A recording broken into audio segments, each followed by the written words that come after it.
Последние дни в Пекине происходят активные светские вращения.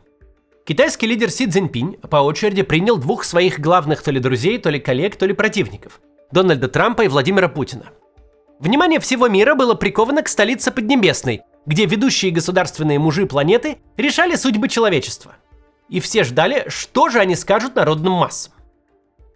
Не сказали в итоге практически ничего. Визиты закончились без больших и важных заявлений.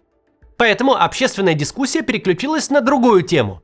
А что же такое обсуждали Си с Трампом, а потом Си с Путиным? Что осталось за закрытыми дверьми? И лидирующая версия тут одна. Обсуждали они Тайвань.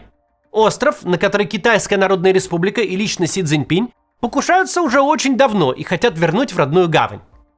Сегодня мы с вами обсудим, как прошли поездки президентов США и России к Си Цзиньпиню, какие геополитические планы они могли там обсуждать, а главное, какие последствия планы эти могут иметь для всей планеты. Перед тем, как начнем, как обычно, напомню, что в описании вы найдете инструкцию по обходу российских блокировок интернета, а также наш рейтинг VPN-сервисов. Если выбираете себе VPN, обратите внимание на бланк VPN с его возможностями. Мы каждый день все это проверяем и актуализируем. Спонсирует гайд-сервис M-Card, криптовалютная альтернатива зарубежным банковским картам.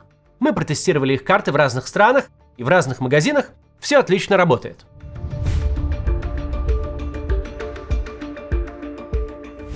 Дональд Трамп, как мы знаем, из всех своих президентских обязанностей зарубежные визиты любит больше всего.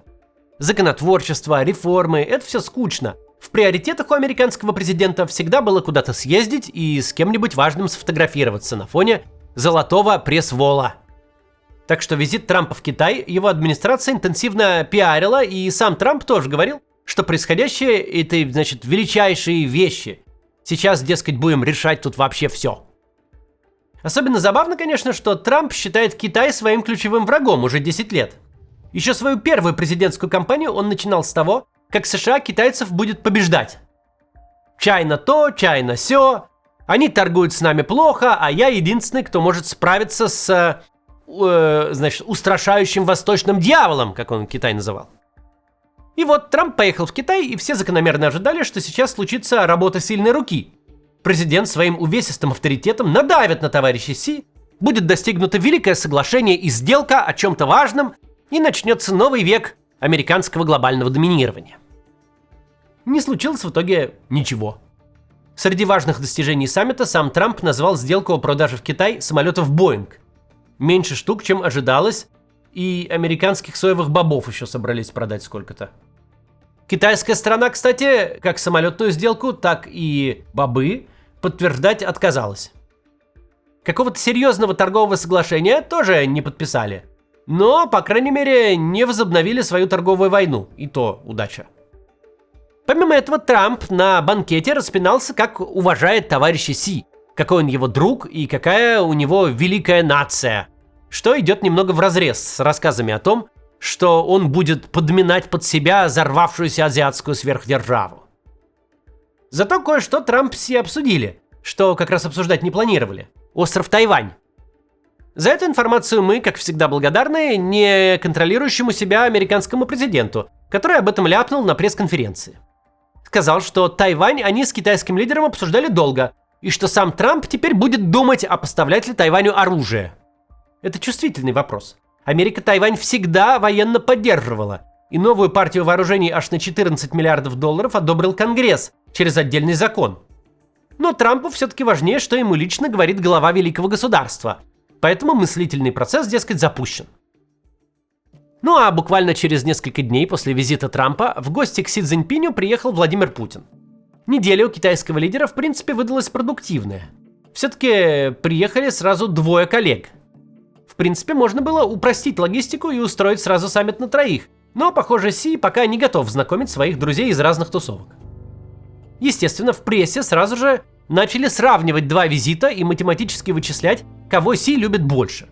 Обоих встречали с толпами восхищенных людей у трапа, флагами, ковровой дорожкой и так далее. Но у самолета Путина, в отличие от Трампа, встретил аж целый член китайского политбюро, а это считается уже более высоким уровнем дипломатического уважения. Впрочем, как и в случае с Трампом, о чем конкретно там договорились Путин и Си и договорились ли вообще, это загадка. Никаких крупных заявлений от Путина после его поездки в Китай также не последовало. Комментарий журналистам выдал помощник Путина Юрий Ушаков, главный российский дипломат последних пары лет. Сильно креативить не стал и развил мысль о духе анкориджа, которую в российской пропаганде придумали после саммита Путина с Трампом на Аляске. Только теперь, по словам Ушакова, у нас не дух анкориджа, которого вообще-то и не было, а дух Пекина. В чем именно заключается дух Пекина и каковы практические применения этой ароматерапии, пока непонятно. Чуть ли не единственный настоящий предмет обсуждения – газопровод «Сила Сибири-2». Обсуждали еще перед путинским визитом его. По результатам, правда, тоже остался только дух. Одна тема, которую Путин и Си точно обсуждали, это как раз Тайвань.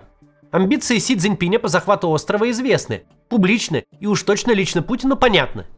Именно он последние 4 года занимается тем, что хочет сделать Си Цзиньпинь. Воссоединяет, дескать, родину с отколовшимися от нее непутевыми кусочками. Конечно, сам факт, что воссоединение идет 4 года, не очень-то позитивен. Но зато хотя бы опыт войны нарабатывается. За время войны с Украиной Китай хоть и занял осторожную позицию, но все-таки Россию поддерживает. Торговлей, обходом санкций, заменой каких-то товаров. Вполне вероятно, Си ожидает похожей поддержки от Путина, когда китайская армия начнет десант на Тайвань. Тут много еще что есть обсудить. Сначала небольшая реклама. Посмотрите, пожалуйста. Чтобы понять, насколько растет рынок фриланс-услуг, нужно взглянуть на возрастную статистику фрилансеров. Среди них становится все больше людей за 45. Не только молодежь, но и специалисты с серьезным опытом идут на фриланс, чтобы увеличить доход или стать частью крутого проекта, не переезжая и сохранив свой образ жизни. Что сильно расширяет возможности компании найти того самого редкого специалиста, причем за меньшие деньги. Но возникает проблема правового характера. Ценный специалист может жить в любой точке мира, вместе с иным трудовым законодательством. И придется организовывать целый отдел, чтобы он заключал договора и оплачивал фрилансерам работу с учетом всех законов. Или можно отдать эту проблему на аутсорс. Например, компании EasyStaff. У нее есть платформа EasyStaff Payroll, которая значительно упрощает работу с фрилансерами и удаленными сотрудниками из более чем сотни стран мира, включая постсоветские. По сути, это сервис-посредник. Вы заключаете B2B договор с европейским юрлицом EasyStaff, приглашаете на платформу фрилансера, описываете ему задачу, затем пополняете баланс на EasyStaff Payroll, а после завершения работы фрилансер получает оплату уже от сервиса. При этом обе стороны получают все необходимые документы, которые EasyStaff формирует автоматически. Комиссия сервиса гибкая. Вы можете выбрать фиксированную комиссию в 39 евро за транзакцию или процентную ставку от 3%. Ставка зависит от условий перевода и суммы. Фрилансер же не платит ничего. Просто выводит деньги без комиссии и НДС туда, куда ему удобно. Хоть на банковский счет, хоть на криптокошелек, хоть на PayPal. Все это прозрачные и легальные переводы с полным пакетом закрывающих документов. С EasyStaff Payroll работать с фрилансерами куда проще. Попробуйте по ссылке в описании. Регистрация на платформе бесплатная. Или используйте этот QR-код.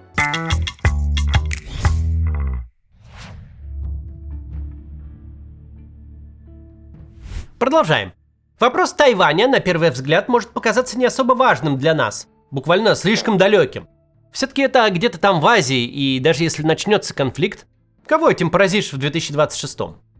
Все-таки не каждая война одинаково сильно влияет на остальные страны. В мире сейчас, конечно, меньше конфликтов, чем 50 лет назад, но все равно достаточно, и большинство из них даже не попадают в новости. Гражданские войны в Судане или Мьянме, бои Пакистана и Афганистана – все это где-то далеко происходит, и до нас доносится разве что через рассылки от СМИ, если кто-то их читает. Но с Тайванем будет не так. Тайвань – одна из самых крупных экономик на Земле и на своем континенте, и при этом очень сильно интегрирована в глобальную экономику. Как пример можно привести нынешнюю войну в Украине, которая напрямую затрагивает Европу и обсуждается в западных странах. А вот жители какой-нибудь Австралии прям лично на себе войну эту не почувствовали. Потому что это буквально другой конец света, и их не касается. Однако, когда война только началась, во всем мире взлетели цены на две вещи – топливо и еду. На топливо, потому что российскую нефть обложили санкциями, а на еду – потому что Украина производила огромное количество зерна и удобрений для мирового рынка, и обвал украинских поставок повлиял на сельское хозяйство вообще везде. Вот так же и с Тайванем. Если бы остров, допустим, решил таки завоевать Мао Цзэдун в каких-нибудь 50-х, то это, может быть, на мире в целом и не сильно отразилось бы. Остров тогда был еще бедный, экономическое чудо не до конца формировалось даже в самых смелых планах. Ну, провинция и провинция. Сейчас же все не так. Тайвань не просто крупнейшая азиатская экономика, не просто важен и как производитель, и как огромный потребительский рынок. Дело в том, что есть целая сфера экономики, где у Тайваня чуть ли не монополия. Это чипы. Компьютерные чипы, полупроводники, на которых работают все современные технологии. Тайваньские компании производят 68% всех компьютерных чипов в мире. Львиную долю из них делает ровно одна компания – TSMC. Она же производит около 90% самых продвинутых полупроводников. Если война начнется, их дефицит станет очевиден очень скоро. Заниматься высокотехнологичным производством сложно, когда в небе над фабрикой летают ракеты, а через забор перелезают десантники товарища Си. Помимо перечисленных проблем, обвалится и фондовый рынок. Тайваньские компании очень популярны как объект инвестиций, они растут как на дрожжах уже не первое десятилетие, а с наступлением эры нейросетей прибыльность стала вообще заоблачной. В случае войны инвестиции в TSMC и другие компании привлекательность свою неизбежно утратят, причем ощутимо. Война на Тайване может в принципе остановить бум нейросетей, который идет последние 3 года. Развитие и работа всех моделей очень сильно зависит от мощности обработки данных, то есть дата-центров, которые в конечном итоге состоят из тайваньских чипов. На рынке и безо всяких войн дефицит тех же видеокарт, потому что их скупают IT-гиганты, чтобы тренировать новые ИИ. А в случае большого конфликта рынок чипов, серверов и компьютеров и, соответственно, нейросетей может просто схлопнуться.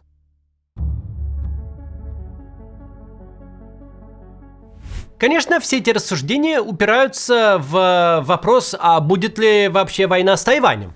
Обсуждать это немного странно, потому что если Си Цзиньпинь начнет свою спецоперацию, это будет таким же шоковым событием, каким в свое время стало вторжение Путина в Украину. В начало той войны тоже много кто не верил, потому что это звучало как безумный план и слом всего миропорядка. Но она случилась, потому что не всегда мировые лидеры действуют рационально. Так же может быть и с Тайванем. Тайвань, к счастью, обладает некоторыми факторами, которые делают вторжение на остров очень сложным.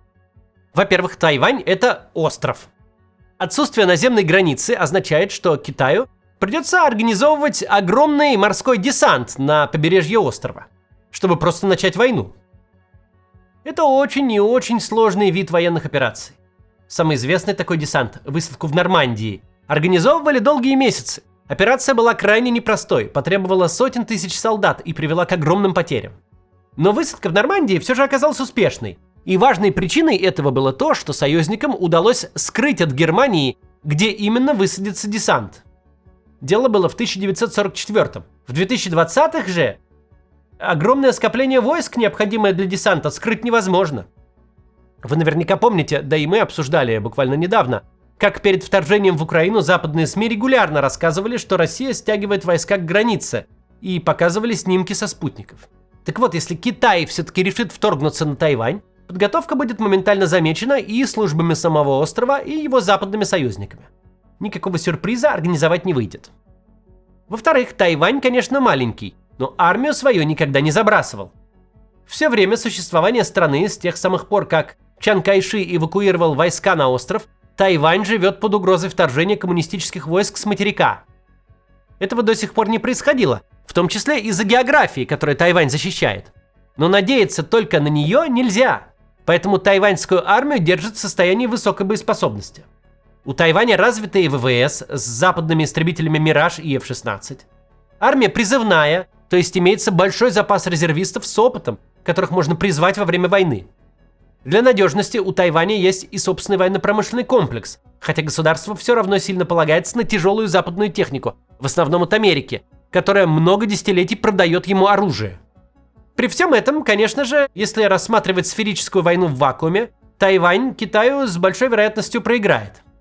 Разница в объеме ресурсов между странами огромная, и если Китай будет готов на долгую войну, то он в ней рано или поздно, наверное, победит. Никакого Тайпэя за 3 дня, конечно, не будет, Но в конечном итоге огромный Китай крошечный Тайвань захватить, наверное, сможет, потратив на это значительные ресурсы и много жизней солдат. Но это если смотреть просто на военную силу. А война с Тайванем будет включать в себя и другие факторы, не только то, у кого больше пушки и у кого больше пушек. Самое главное, что может остановить Си от начала войны, это экономические последствия. Все-таки Китай много десятилетий фокусировался именно на развитии экономики, а не на геополитических играх, и это сработало. Страна превратилась в экономическую сверхдержаву, на которой завязана вся глобальная экономика, и это без каких-либо войн. Начать войну за Тайвань значит понести огромные экономические потери для самого Китая, который фокусируется на производстве и экспорте товаров за границу. В этом феврале издание Bloomberg опубликовало свои сценарии того, что может произойти, если конфликт вокруг Тайваня перейдет в активную фазу, и сфокусировались они именно на экономических последствиях. Издание изучило сценарий, при котором США будут активно участвовать в войне. Это вполне адекватная симуляция, потому что американская политика долгие десятилетия подразумевала именно это, что в случае войны Америка напрямую поможет Тайваню. Конечно, хуже всего в таком случае придется самому острову. Bloomberg прогнозирует, что в случае войны экономика Тайваня просто схлопнется. Тяжело придется и прозападным странам в регионе. Южная Корея потеряет 23% ВВП, Япония 14%. Но и ВВП Китая сократится на очень значительные 11%, что и в мирное время стало бы настоящей катастрофой. Война отразится и на остальном мире. Экономика Евросоюза также потеряет 11%, американская 7%. Среди конкретных экономических последствий потеря львиной доли предложения полупроводников, о которой мы сказали ранее, а также прекращение морской торговли через Тайваньский пролив между островом и материковым Китаем. Этот пролив, в отличие от Ормузского, можно обойти через открытый океан, но затраты логистических компаний значительно вырастут. И вот тут мы подходим к главному. Чтобы минимизировать экономические последствия, Си Цзиньпиню нужно иметь хорошие отношения с двумя важными экономиками – Соединенными Штатами и Россией, а точнее с их лидерами, и получить, скажем так, благословение от них на военную операцию. Россия поставляет Китаю ресурсы, а Америка – важнейший рынок сбыта для китайских товаров. Более того, в Америке общественное мнение будет гораздо более лояльно к Китаю и его военным авантюрам, чем в Европе и других странах Запада. Половина американцев и так поддерживает все, что скажет Трамп, и в какие-то чужие войны влезать не хочет. Возможно, именно эти сценарии Си и обсуждал на встречах с Трампом и с Путиным. И эффект от этого уже есть, ведь Трамп, наслушавшись разговоров Си, уже пригрозил перестать поставлять Тайваню оружие. В самое ближайшее время вторжение на Тайвань не планируется, иначе это уже заметили бы и раструбили все западные спецслужбы. Но китайский лидер, который несколько лет назад отказался по традиции передавать власть, решив остаться у нее бессрочно, о своем вкладе в историю явно задумывается. И как это принято у авторитарных лидеров сверхдержав, самый очевидный способ такой вклад сделать – это присоединить к Китаю какие-нибудь новые земли. Угроза для Тайваня сохраняется и со временем даже растет, а материализуется ли она, зависит и от рациональности самого Си Цзиньпиня, и от того, как поведут себя лидеры других мировых держав. До завтра!